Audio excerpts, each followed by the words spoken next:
Hey, what is happening? What is going on? Welcome back to the channel. If you're new here, thanks for clicking on the video. Quick video. I'm just going to show you 3 reasons why your Blender might be slow. So here's to hoping that I'll make your Blender faster. Let's get into Blender. Okay, tip number 1. You have too many add-ons. Okay, trust me, this is true. So every time you add an add-on, it makes Blender bigger, makes the file bigger. Therefore, it's going to make it slower. It's going to make it take longer to load, etc. So if you're not using, let's say you don't use this, all you do is you just go here, go to edit, preferences, and then go to fractal. And there we go. And then just uncheck it. Then what you can do is you can remove it and just keep it in your downloads. Then when you want to use it, just quickly install it. It doesn't take long to install. It's not like you have to download it again and all that kind of stuff.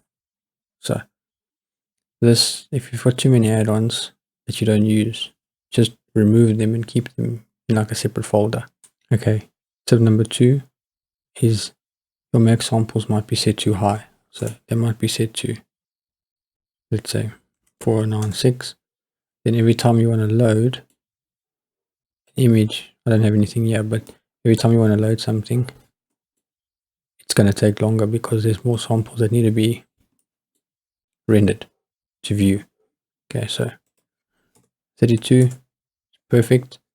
Then when you want to, this is not a performance tip, but when you want to render, set this to 256. So anything between 200 and 300 is perfect. This is not a tip, this is just like a bonus that I'm giving you. And then tip number 3 to make your renders, tip number 3 to make your Blender faster, you go to edit, preferences, make sure that OptiX is set, because in my opinion this runs the best on Blender. And then if you've got a graphics card, GPU, make sure that's set.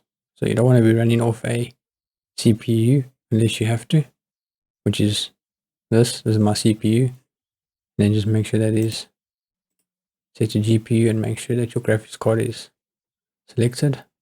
Go here, save preferences. Okay, and I'll give you a bonus tip. Yeah, under the viewport, make sure that the denoise is off, because you don't need a denoise when you're looking. Like, you can, but it's going to make your render a little bit slower, your Blender a little bit slower. So uncheck that, and when you render, make sure that's checked. Okay, very simple, but these tips will help you have a better performance in Blender. So hopefully you enjoyed the video. If you did, smash the like button and I'll see you next one.